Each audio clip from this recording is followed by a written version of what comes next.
une entreprise agricole. Les entreprises agricoles manquent beaucoup. Il faut, surtout au Togo, il faut qu'on revienne, on revienne à la base. Je dis souvent qu'il n'y a pas d'industrie sans l'agriculture. Il faut d'abord, nos États, quelque part, peut-être ils ont fait une erreur, hein, à dire commencer à industrialiser une nation, ce n'est pas une bonne chose. Il faut d'abord produire avant d'industrialiser. La fois passée, j'étais dans un village, il y a un jeune qui me dit, tu sais, pour notre développement, il faut que l'État construise des usines. Je lui demande, on va construire quelle usine dans votre village? Pour transformer quoi? Comment est-ce qu'un électricien bâtiment peut se retrouver dans le secteur agricole en train de créer des richesses pas possibles? Aujourd'hui, dans cette vidéo, je me propose, n'est-ce pas, ou je vous réserve une surprise avec un monsieur plein de richesses, plein d'expérience qui va partager, n'est-ce pas, son parcours avec vous, vous montrer comment est-ce que, quittant, n'est-ce pas, d'un électricien, il se retrouve en train de développer l'agriculture au Togo, bien sûr, en train de vivre sa vie comme bien le semble et en train d'impacter aussi d'autres jeunes autour de lui, d'autres personnes pour construire un rêve et un Togo très prospère. En tout cas, je vous invite à rester, n'est-ce pas, jusqu'à la fin de cette vidéo parce que vous allez découvrir un homme, vous allez découvrir une tête, vous allez découvrir un battant, vous allez découvrir un roi, n'est-ce pas, de l'agriculture. En tout cas, on se retrouve tout à l'heure de l'autre côté.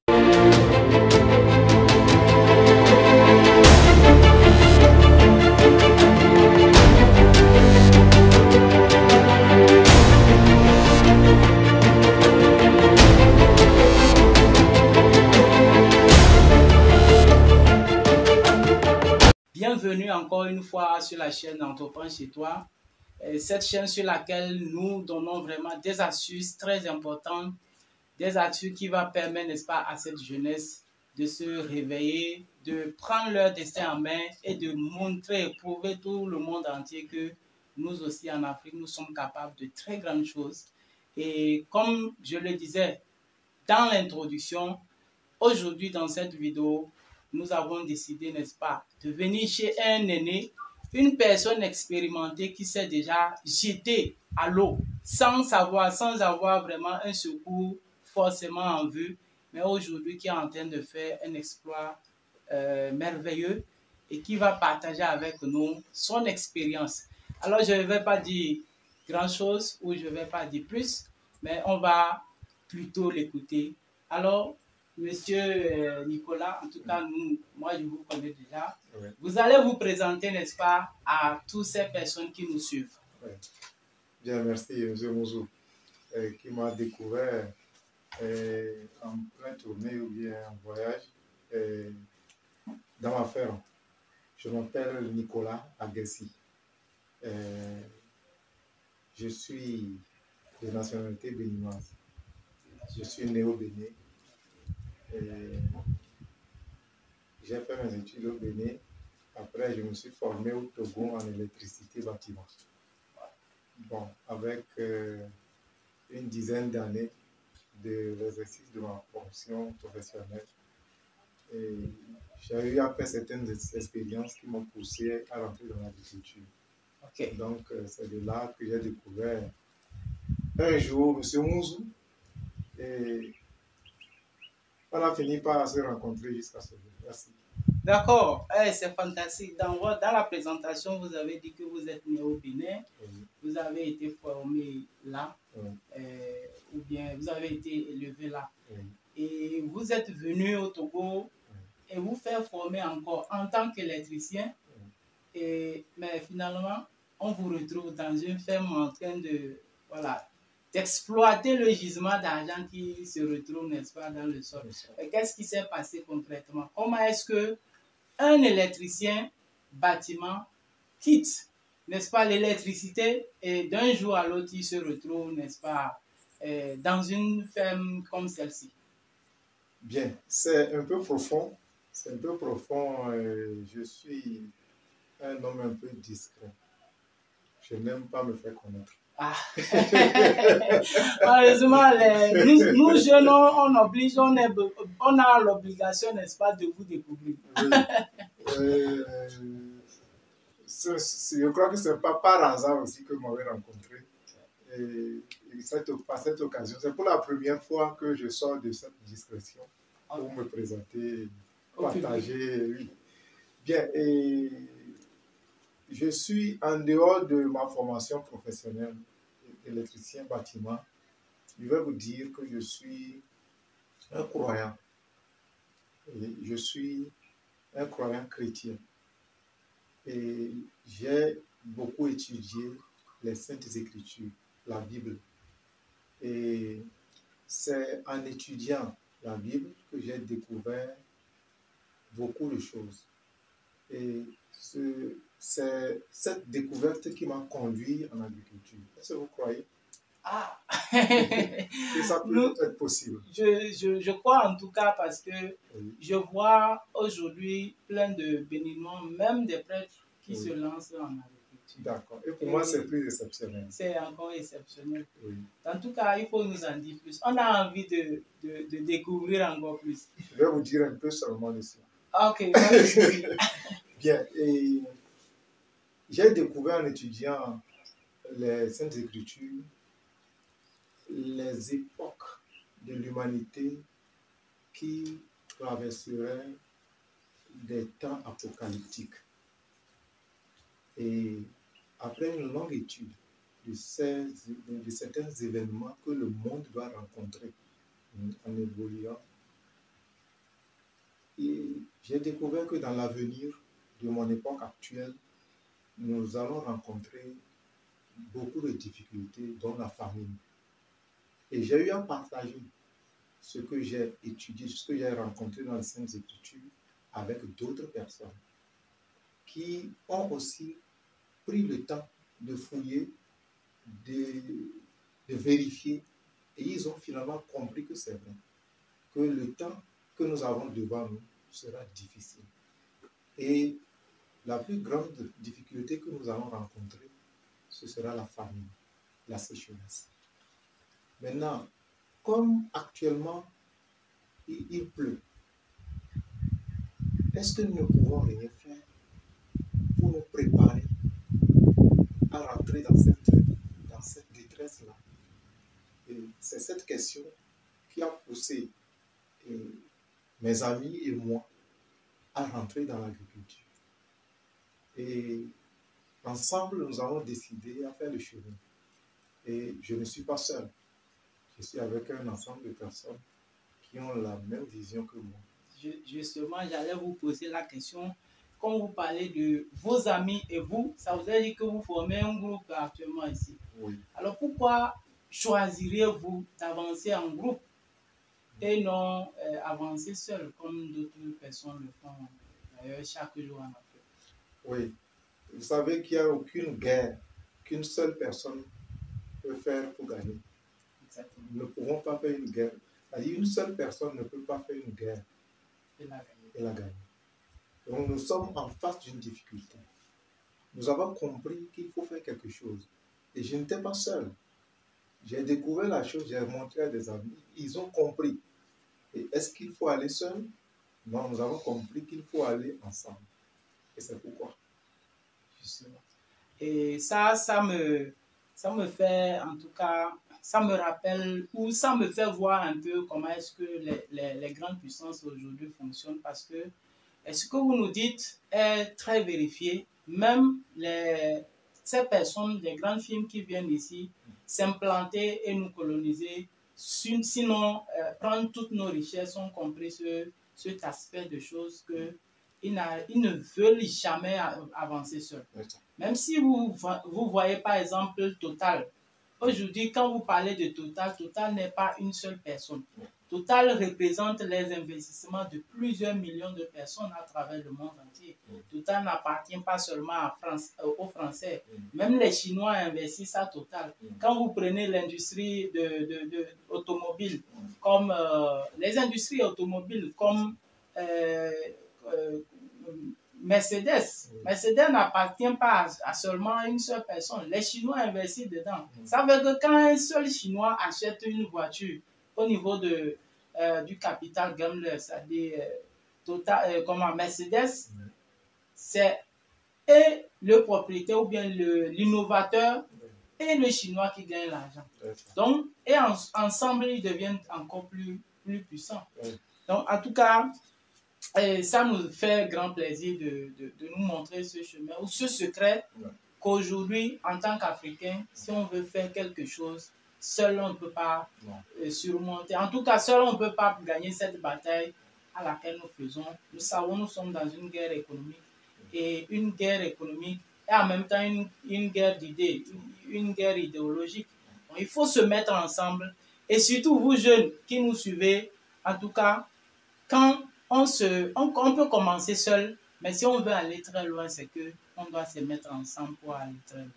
En tout cas, je vais quand même vous poser une autre question de savoir, est-ce que ça arrive, il vous arrive quand même dans votre parcours de faire face, n'est-ce pas, puisque vous travaillez avec une équipe, est-ce qu'il vous arrive quand même de faire face à un fléau qu'on rencontre beaucoup plus en Afrique, qui est la malhonnêteté? Oui, ça ne manque pas. Hein. Ça ne manque pas. Très souvent, on rencontre beaucoup de difficultés, surtout en agriculture. Il y a beaucoup de, il y a beaucoup de cas qu'on rencontre. Je vais vous donner quelques exemples, spécialement dans le domaine où je suis. Vous arrivez sur un terrain, surtout que vous êtes novice. Quand je suis arrivé avec mes amis au départ, il y a déjà des gens qui exercent l'agriculture avant nous. Et quand nous avons besoin de la main-d'œuvre pour travailler, des gens qui doivent travailler avec nous dans les plantations. Et quand ils arrivent, entre eux, dans leur communauté ou dans les milieux ruraux, ils savent que ce travail, ils le font en une journée à 500 francs, à 1000 francs.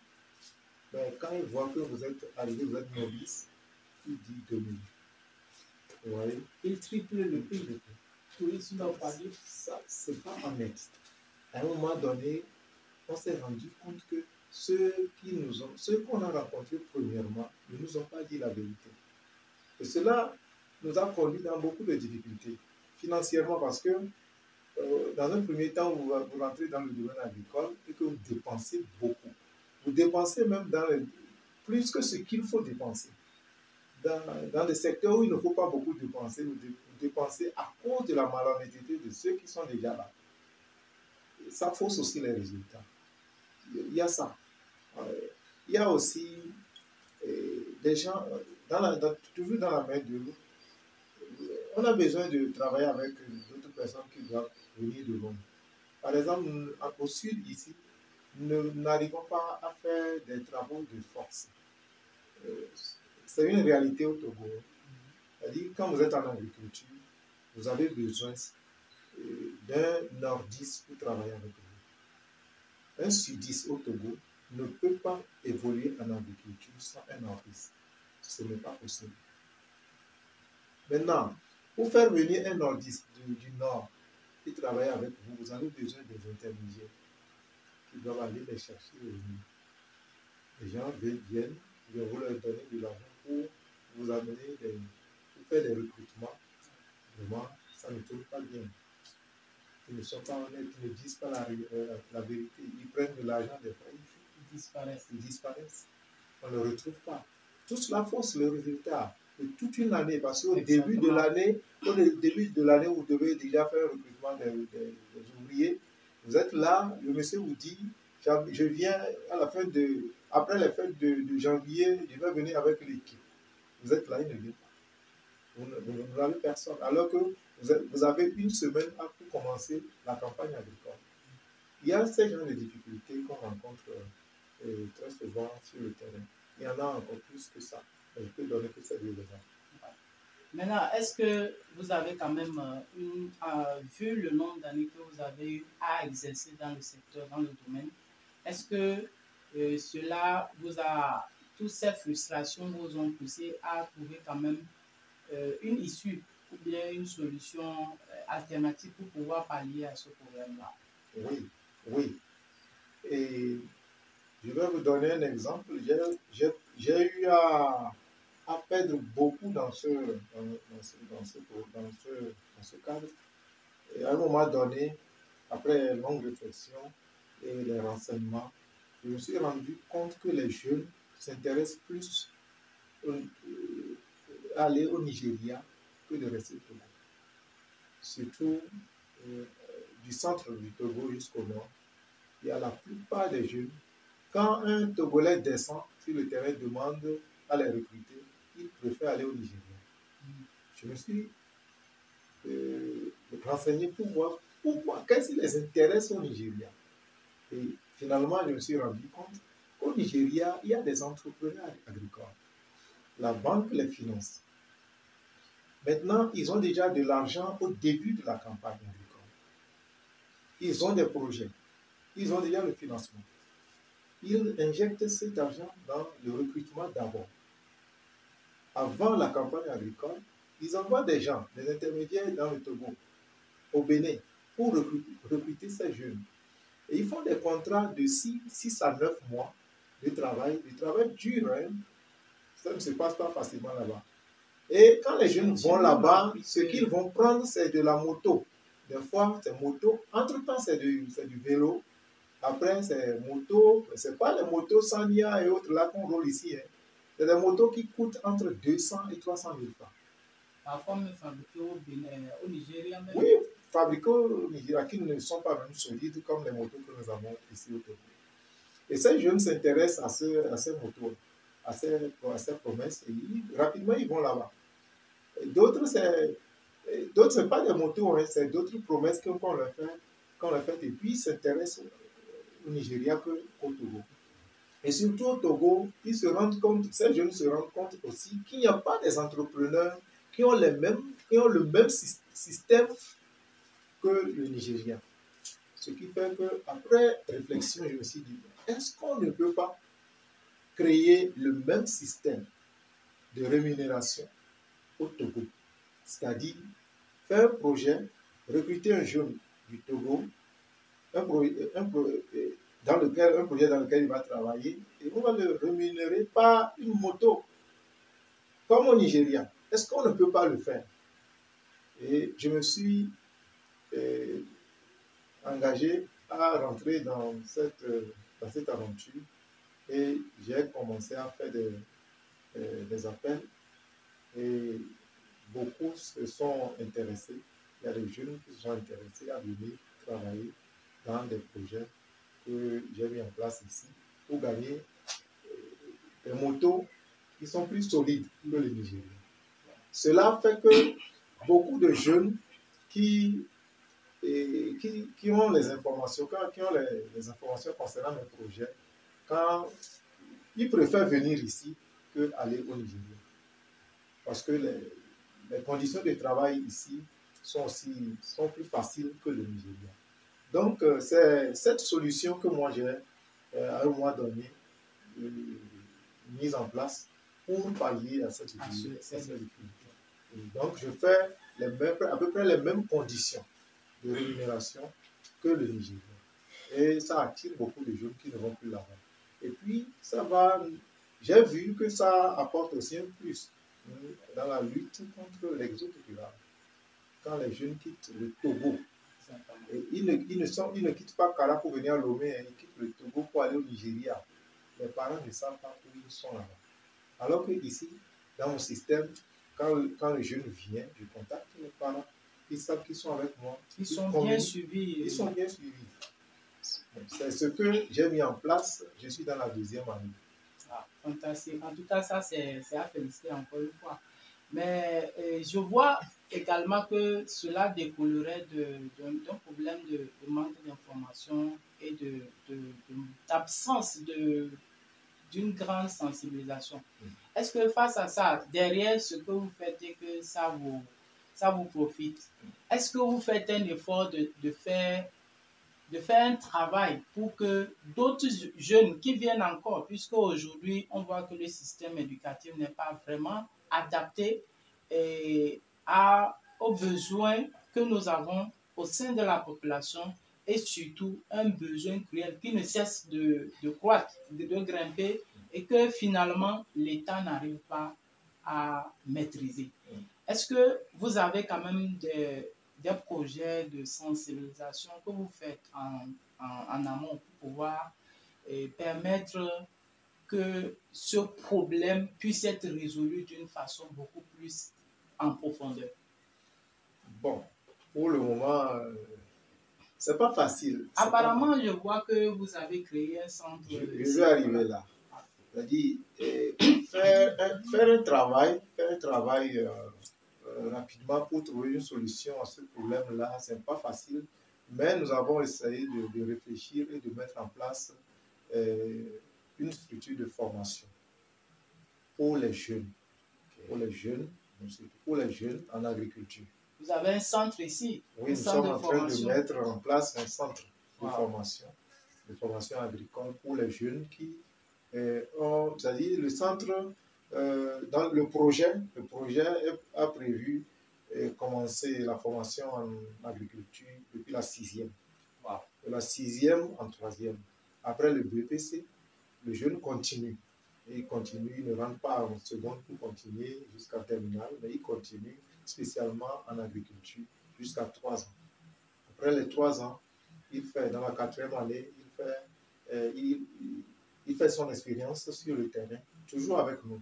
Et après, il doit créer sa propre entreprise. On ne le forme pas pour... il ne doit pas quitter l'agriculture. Il doit installer sa propre entreprise agricole, soit en production, soit en transformation ou en commercialisation. Wow. Ça, c'est fantastique, puisque c'est en train de couvrir tous les secteurs qu'il nous faut. Voilà les 3 secteurs principaux. Nous avons le secteur primaire qui est la production, le secteur secondaire qui est la transformation et le 3e secteur qui est la transformation et la commercialisation. Ça, je pense que même au niveau des structures ou des instituts étatiques que nous avons, ceci manque. Et c'est ce qui fait qu'on forme des techniciens, on continue par former des techniciens qui, à la fin, n'arrivent pas à résoudre le problème que nous avons au niveau de l'agriculture. En tout cas, on vous jette encore une fois des fleurs. Mais quand même, j'ai encore une autre question. Je voudrais ajouter quelque chose sur ce point. Vous voyez, l'État a beaucoup fait. L'État a beaucoup fait. Surtout au Togo, je pense que l'État a beaucoup fait. C'est-à-dire, quand nous allons à l'université, il y a l'agronomie. Nous avons des structures de formation étatiques qui ne sont pas nombreuses. Quand même, il y en a. Ils forment chaque année. Mais le problème se trouve quelque part, je ne suis pas sûr que c'est seulement au niveau de l'État. Il doit y avoir un problème au niveau de la population, de la jeunesse. Des jeunes qui se forment, que ce soit à l'université, que ce soit dans les centres de formation, en agriculture, est-ce qu'ils ont en idée de mettre en place une entreprise? Une entreprise agricole. Les entreprises agricoles manquent beaucoup. Il faut, surtout au Togo, il faut qu'on revienne, on revienne à la base. Je dis souvent qu'il n'y a pas d'industrie sans l'agriculture. Il faut d'abord, nos États, quelque part, peut-être ils ont fait une erreur, c'est-à-dire commencer à industrialiser une nation, ce n'est pas une bonne chose. Il faut d'abord produire avant d'industrialiser. La fois passée, j'étais dans un village, il y a un jeune qui me dit, tu sais, pour notre développement, il faut que l'État construise des usines. Je lui demande, on va construire quelle usine dans votre village? Pour transformer quoi? Alors que vous ne travaillez même pas. Il faut transformer quoi? Une usine, c'est pour transformer des produits agricoles. Je doute fort. Alors on prend les 90% des usines que nous avons dans le monde. Et quand les 90% des usines, la base c'est l'agriculture. Ils transforment les produits agricoles. Ce n'est pas une usine qui doit, je ne sais pas, faire raffiner le pétrole qu'on va mettre ici. Non, on n'a pas besoin de ça dans nos villages. Mais transformer les produits agricoles, il faut penser à ça. L'État a mis des structures de formation. Mais il faut que les gens comprennent qu'ils ont quelque chose à faire. Vous savez, entre-temps, je me suis rendu compte que des gens, nous pensons, dans notre mentalité, nous pensons que le football, c'est pour les ratés. À un moment donné, c'est ce que nous avons pensé dans le monde, surtout en Afrique. C'est celui qui n'a pas fréquenté. C'est celui-là qui n'a rien à faire, qui est un footballeur. Mais dans l'évolution du monde, à un moment donné, le footballeur, c'est celui qui connaît. C'est celui-là qui connaît, qui a beaucoup étudié. Et les gens ont commencé à créer des écoles de football. Ça n'existait pas. Ils ont commencé à créer des écoles de football. Et je me demande pourquoi on ne peut pas. Dans ces écoles de football, on recrute des jeunes qui n'ont jamais fréquenté jusqu'à l'âge de 20 ans même, qui recrutent dans les rues. Ils amènent dans cette école, on leur apprend à écrire et à parler en français ou bien en anglais. Et au même moment qu'ils étudient, on leur apprend le foot, on leur apprend le football. Et quand les WEA, les grands là, africains sont des footballeurs aujourd'hui, la plupart de ces gens-là, ils sont passés par des écoles de football. Est-ce qu'on ne peut pas mettre un système comme ça pour l'agriculture, pour intéresser les jeunes à investir, à s'investir, à rentrer dans le domaine agricole? Et c'est cette idée-là qui nous est venue de copier ce système de création d'écoles de football et le ramener en agriculture. Donc, de 6e, on commence la formation agricole, il étudie, il fait ici l'éducation normale, mais il continue aussi dans la formation agricole jusqu'à ouvrir son entreprise dans l'avenir. Donc, c'est ça, on peut changer les choses, penser autrement.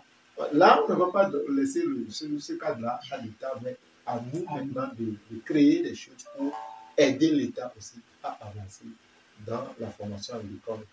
Merci. Je vais ouvrir une légère parenthèse pour dire que tout à l'heure, vous avez parlé du problème lié, n'est-ce pas, à la formation et comment est-ce que l'État se bat.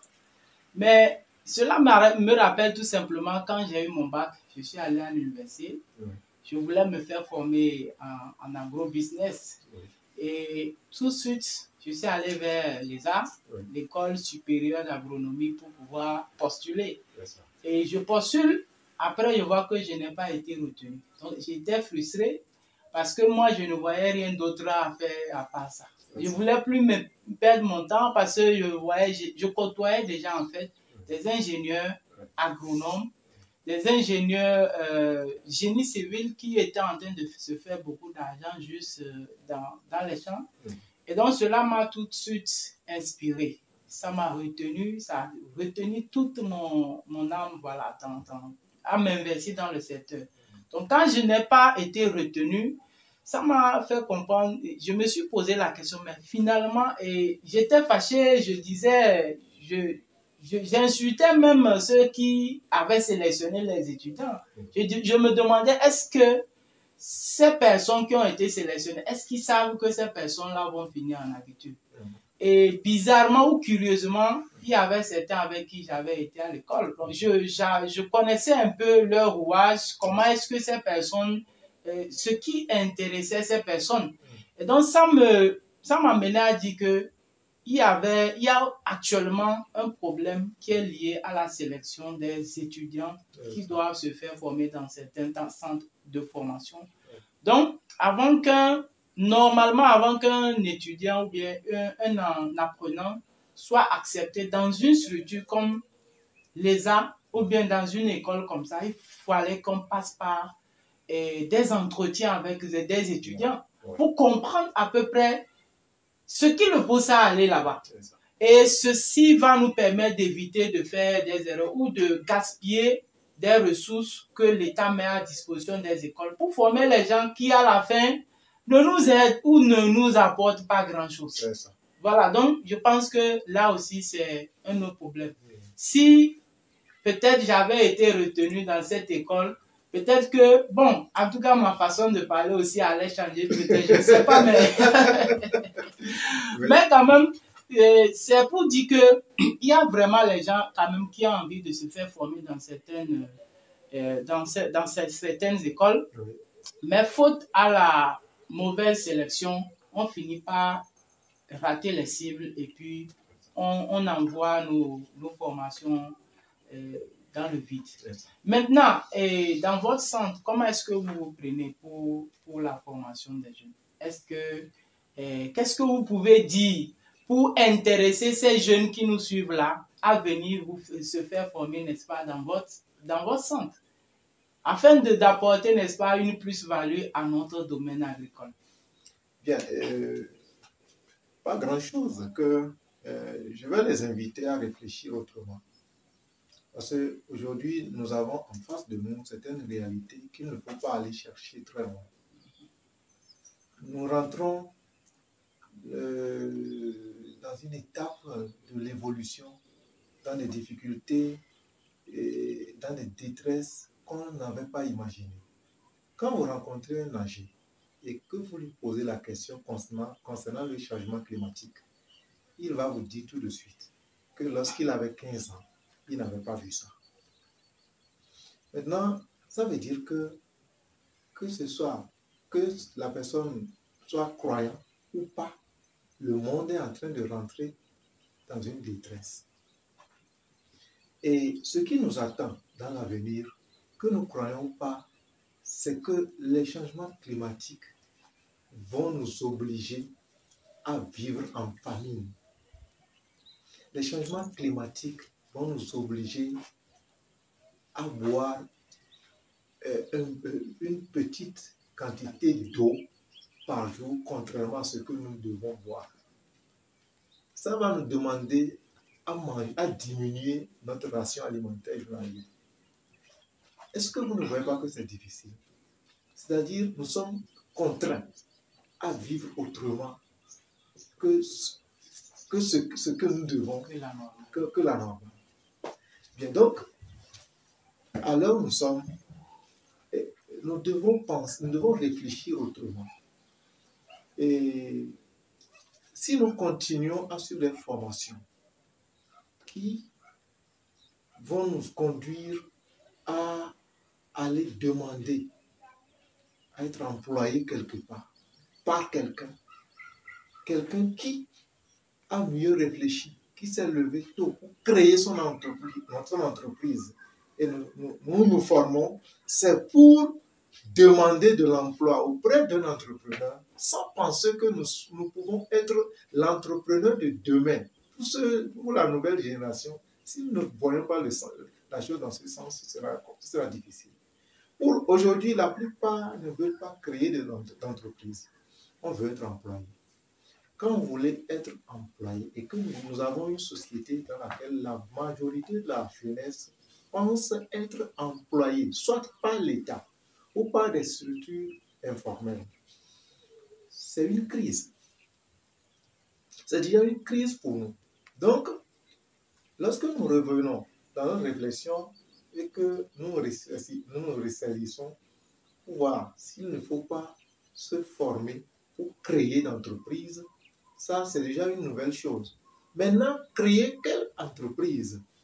Parce qu'il y a l'auto-emploi qui est véhiculé souvent. Il faut se former pour s'auto-employer. On le dit souvent.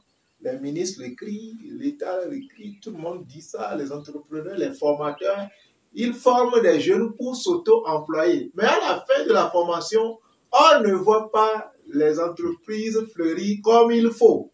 Pourquoi? C'est parce qu'il n'y a pas l'esprit d'entrepreneuriat. C'est-à-dire qu'on a l'esprit d'être toujours employé. Maintenant, le secteur dans lequel il faut beaucoup penser aller, c'est l'agriculture. Créer des entreprises agricoles. On ne peut pas ouvrir une entreprise, on ne peut pas entreprendre sans formation. Donc c'est pourquoi moi je vais inviter les jeunes à penser, c'est-à-dire à penser autrement. Au lieu de se former pour être employé, il faut se former pour créer des emplois. Pensez à employer d'autres personnes. Maintenant, quelle entreprise, dans quel secteur il faut aller comme secteur de base? C'est l'agriculture. Donc, c'est pourquoi je vais inviter les jeunes à s'ouvrir à l'agriculture comme la base du développement durable. Parce que sans l'agriculture, nous n'avons aucune industrie qui peut tourner. Les gens peuvent monter des usines pour transformer de la tomate. Et ce sera beau à voir, ces usines. Ce sera génial quand on voit une usine tourner. C'est génial. Mais elle ne peut pas tourner sans l'agriculture. Qui produit la tomate? Qui produit la tomate? Le piment est beaucoup demandé. La tomate, il n'y a même pas de pauvre qui va me dire qu'il n'a pas besoin de piment par jour. Oignon. Quel pauvre n'a pas besoin d'oignon par jour? De l'ail. Mais est-ce que c'est le blanc qui va me produire tout ça? Jamais. C'est le noir. Est-ce que c'est les plus âgés qui vont nous produire ces choses-là? Non. C'est les jeunes. Donc, il faut que la jeunesse réfléchisse profondément et qu'ils pensent, qu'ils viennent, qu'ils s'asseyent pour tourner leur visage vers l'agriculture. Dans ce secteur, on ne sera pas poursuivi, peut-être par l'impôt et d'autres. Non, on ne sera même pour être rivalisé en agriculture, c'est pas facile. C'est-à-dire, quand vous entrez dans l'agriculture et que quelqu'un vous envie, il dit qu'il va vous rivaliser. C'est-à-dire, c'est pas facile, hein? Mais quand vous ouvrez une boutique quelque part, vous vendez de la tomate, vous vendez de la sardine et autres, et que l'autre voit que vous évoluez bien, tout de suite, il va chercher de l'argent, ouvrir une autre boutique à côté de vous. En un mot, il y a de la place pour tout le monde dans l'agriculture. Tout le monde. Il y a beaucoup de place. Regardez l'Afrique, regardez le Togo, les eaux que nous avons qui traînent en pleine Villa Lomé. À côté de l'université, vous avez de l'eau, des lagunes à côté là-bas, de l'eau qui sort dans des quartiers qui viennent s'arrêter. Est-ce qu'on ne peut pas installer peut-être 600 mètres carrés de tomates en saison sèche? Est-ce qu'on ne peut pas produire ça en pleine Villa Lomé? Tous ces étangs de retenue d'eau qu'on a construits un peu partout dans les quartiers avec les nouvelles constructions de rues, vous voyez, avec des espaces verts autour, est-ce qu'on ne peut pas produire même 1000 mètres carrés? Est-ce qu'on ne peut pas produire de tomates, de l'ail, d'oignons? Est-ce que des jeunes ne sont pas formés pour pouvoir le faire? Mais il faut la volonté de le faire. Il faut croire aussi en cela. Il faut qu'on ait la foi de réussir en cela. Donc, il faut que les jeunes s'intéressent à l'agriculture. C'est la base même du développement d'un État, d'un individu. Il faut qu'ils s'intéressent à la formation. Donc, quand vous vous intéressez à l'agriculture, vous devez penser à être formé. Parce qu'aujourd'hui, l'agriculture ne peut pas évoluer comme le temps de nos ancêtres. Non, il y a des techniques qu'il faut utiliser. Donc, il faut apprendre, il faut être formé. C'est pourquoi ils doivent penser à rentrer dans les centres de formation pour recevoir les connaissances nécessaires afin de pouvoir ouvrir, installer, mettre en place des entreprises pour employer les jeunes africains de demain. Très bien, fantastique. Et madame, est-ce que dans le centre, est-ce que vous avez quand même des cours sur les techniques, par exemple, les cours pour savoir manipuler les engins, voilà. Est-ce que en dehors de ça également, est-ce qu'il y a les entrepreneurs qui descendent de temps en temps pour former les apprenants qui sont dans le centre? Bien, nous sommes au début du centre. Le centre est jeune, hein. Il n'a même pas encore 2 ans. Donc, nous avons fait une année d'expérience l'année passée. Nous sommes dans la 2e année. Et comme nous venons de commencer, nous avons commencé par l'essentiel. Et en évoluant, il y aura tous ces secteurs, il y aura tous ces modules dans la formation. Okay. Déjà, dans d'autres centres de formation, surtout dans le Bénin, il y a dans les centres de formation ces modules pour les jeunes, apprendre à manipuler les engins pour tous les outils agricoles. Okay. Fantastique. En tout cas, nous voyons aujourd'hui que... Mais il y a une question aussi qui me vient à la tête, ou que je vois... En fait, je vois un phénomène qui se répète actuellement, ou qui se répand comme de l'éclair et personne ne voit passer. C'est la construction des nouvelles routes de soie. On parle des nouvelles routes de soie, alors que les routes de la soie, on en parlait au moment où à l'époque de l'esclavage. Mais aujourd'hui, ces routes-là sont en train de nous réapparaître. En fait, elle est en train de se reconstruire, mais pas un seul peuple, un seul pays qu'est la Chine. Aujourd'hui, la Chine est en train de construire les chemins de fer depuis la Chine pour venir même en Afrique. Parfois même pas sous la mer pour venir en Afrique. Dans les pays occidentaux, ils sont en train de faire pareil. Et pourquoi? Pour écouler leurs marchandises. Et encore une autre information qui me fait mal, c'est que si vous êtes étranger et que vous arrivez, vous atterrissez en Chine, vous n'êtes pas autorisé à pratiquer l'agriculture. Donc cela vient confirmer tout ce que vous venez de dire ici pour faire comprendre à la jeunesse que les plus grandes nations industrialisées comme la Chine ont compris qu'on ne peut pas devenir puissant en négligeant le secteur agricole. Et donc, cela m'amène quand même à vous poser la question. Qu'en pensez-vous par rapport à ce fléau-là? Bien. Vous savez, je serai un peu peut-être trop long pour parler de cela. Quand vous dites la route de la soie ou la route de soie... Les nouvelles routes de la soie. Si vous allez aujourd'hui, même tout le monde en parle. Oui, on en parle. Mais est-ce que nous comprenons l'impact de cette route de la soie? Si on fait l'histoire de cela, nous allons peut-être avoir une idée de ce que c'est. Est-ce que c'est pour notre développement? Jamais. Est-ce que c'est pour notre avantage? Bon, est-ce que nous pouvons nous y opposer? Est-ce que nous avons le pouvoir de faire bloc à cela? Non. Quand vous ne pouvez pas barrer la route à quelque chose qui est négatif à votre existence, vous devez penser, vous devez réfléchir à comment gérer. C'est ce qu'il faut faire. C'est ce que, excusez-moi, nous n'arrivons pas à faire en Afrique.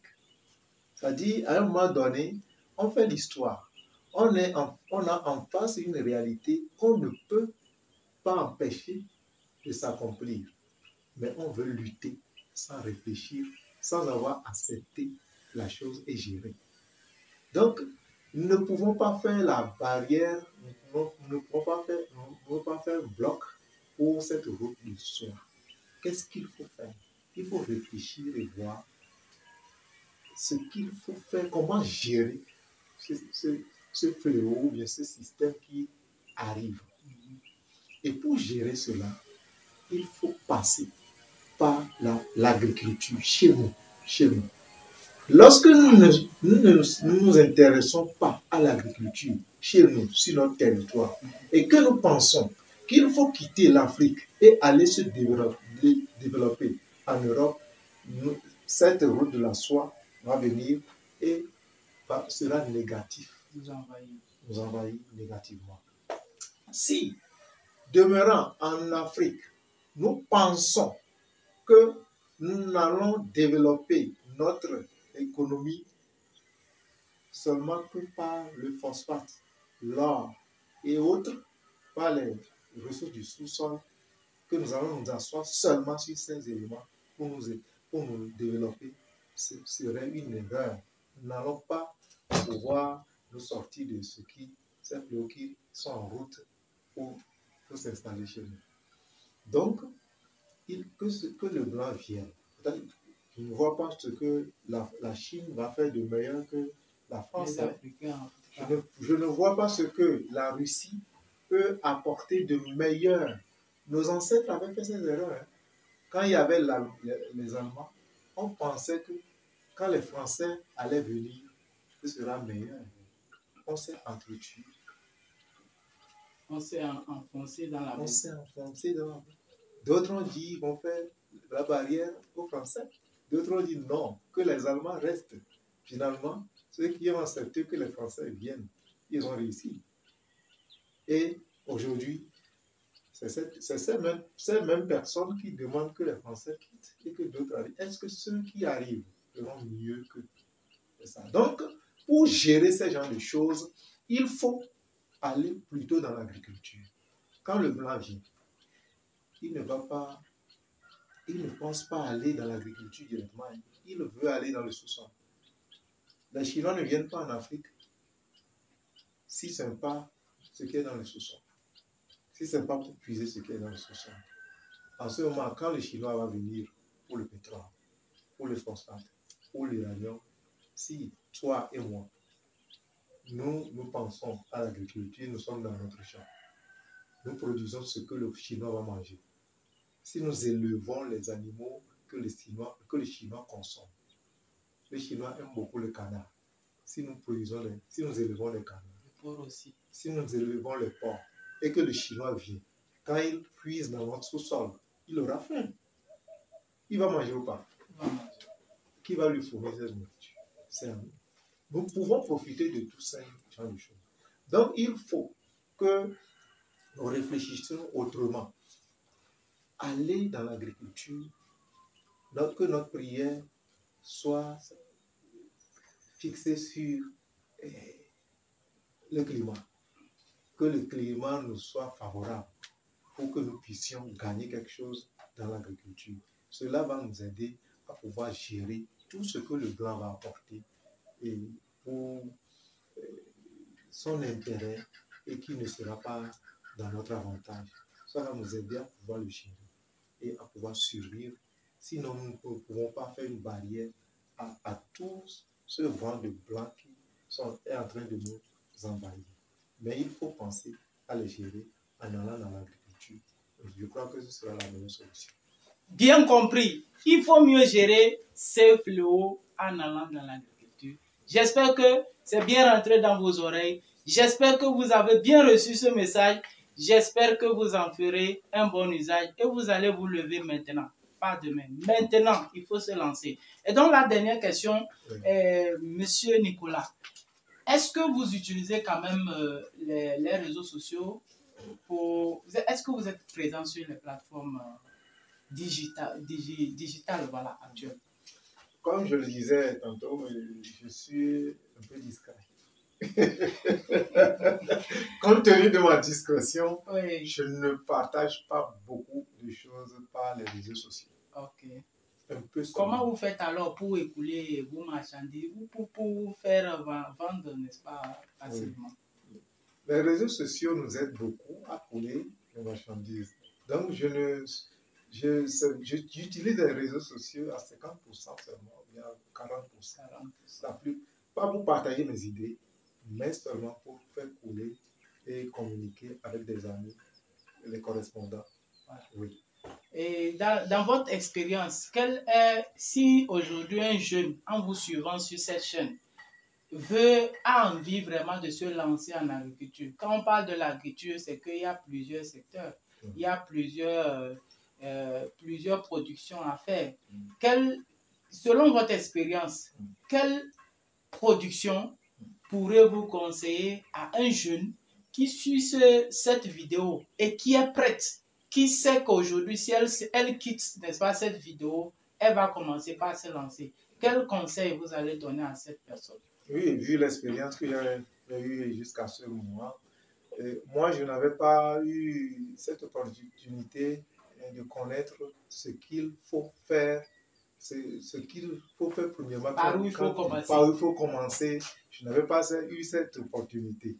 Mais avec l'expérience que j'ai aujourd'hui, la première des choses pour un jeune ou bien un novice qui rentre dans l'agriculture, qu'il pense à la production végétale, mais pas la production animale. Il ne faut pas qu'il commence par la production animale. Il va perdre tout de suite. Il faut commencer par la production végétale, mais dans la production végétale, il faut rentrer dans les céréales. Et après, les tubercules. Il y a les céréales. Donc, pratiquement tous les céréales sont de court cycle.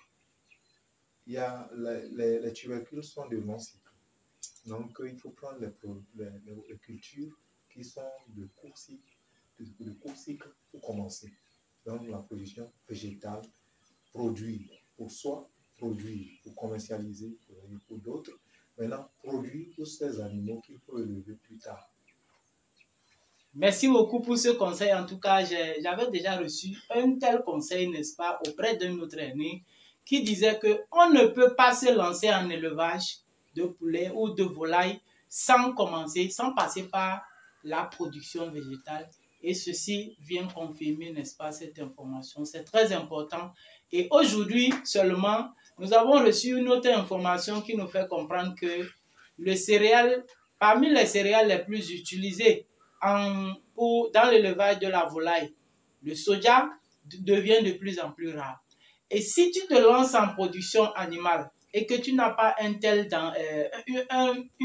denrée première qui est nécessaire pour ta production, je pense que tu vas heurter, n'est-ce pas, un mur, une barrière solide ou désastreuse qu'est la cherté de cette denrée-là sur le marché. Et donc, en produisant ça, tu viens amortir, n'est-ce pas, le coût, et ça te permettra, n'est-ce pas, de gagner ou bien d'utiliser cet argent pour acheter peut-être d'autres céréales ou d'autres denrées que tu n'as pas à ta disposition. Je pense que c'est un conseil qui vaut de l'or. Merci beaucoup, monsieur Nicolas. Et on va finir cet entretien avec votre mot de fin. Bien. D'abord, un grand merci à monsieur. C'est à nous de vous remercier. Vous qui avez fait un long voyage pour me découvrir en profondeur dans les forêts ici. En parenthèse, il y a plein de choses qu'on n'a pas encore visitées ici. En tout cas, si vous avez la chance de venir en tout cas dans ce domaine ici, vous vous rendrez compte du travail énorme qui est fait, de toutes les choses qui sont faites, des logements même qui sont construits pour vous qui viendrez vous faire former ici. Je pense que c'est énorme. Quelqu'un qui se lève faire un tel investissement, il faut lui tirer du chapeau. En tout cas, je vous laisse la parole continuer. Oui, donc, je vous remercie beaucoup. Je remercie ceux qui nous écoutent, qui ont prêté beaucoup d'attention, qui prêteraient beaucoup d'attention à ce que nous avons dit. Et j'encourage tous les Africains, que ce soit de la diaspora, que ce soit en Afrique, qu'ils reviennent à la base. Je les invite à investir.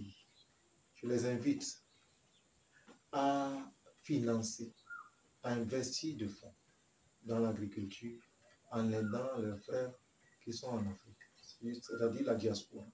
Il faut que les Africains arrivent à comprendre qu'ils peuvent former des groupes d'investisseurs pour aider les jeunes entrepreneurs agricoles. Il y en a, hein? Il y a des jeunes entrepreneurs agricoles qui cherchent à être financés. Ils ne trouvent pas. Donc, il faut que les Africains, qui sont à la diaspora, un peu partout, s'organisent à financer des projets. Il faut que les Africains qui sont sur le terrain, sur le sol africain, pensent, réfléchissent sur l'agriculture, s'engagent, qu'ils fassent des projets, qu'ils soumettent ces projets à ces investisseurs africains. C'est-à-dire, il ne faut pas que nous attendons que les Européens ou bien les Américains financent des projets de production de soja, de café, d'ananas, avant que l'agriculture n'évolue en Afrique. Il faut que les Africains investissent financièrement leurs fonds dans l'agriculture, qu'ils aident leurs frères à évoluer. Ça va nous permettre de ne pas être toujours endettés. Il ne faut pas que le blanc continue à nous compter comme des PPTE. C'est ça. C'est-à-dire, on leur doit toujours. Mais les Africains peuvent former des groupes d'investisseurs, peuvent investir des milliards en agriculture. C'est possible aujourd'hui. Il faut qu'ils le fassent. Sinon, des fonds qui doivent venir de l'UE, bien de quelque part, avec 4 millions dans une population, faire danser une grande population à cause de 4 millions, ce n'est pas normal. Alors qu'il y a des Africains qui peuvent financer des projets de milliards, mais qui ne sont même pas applaudis. Mais quand d'autres arrivent, ils débarquent avec 2 millions, 10 millions, ils font un forage quelque part, c'est fini, on danse. Non, donc il faut qu'on réfléchisse autrement. Merci beaucoup et à la prochaine. Merci beaucoup, monsieur Nicolas, pour ce partage, en tout cas, riche de connaissances, riche d'expériences.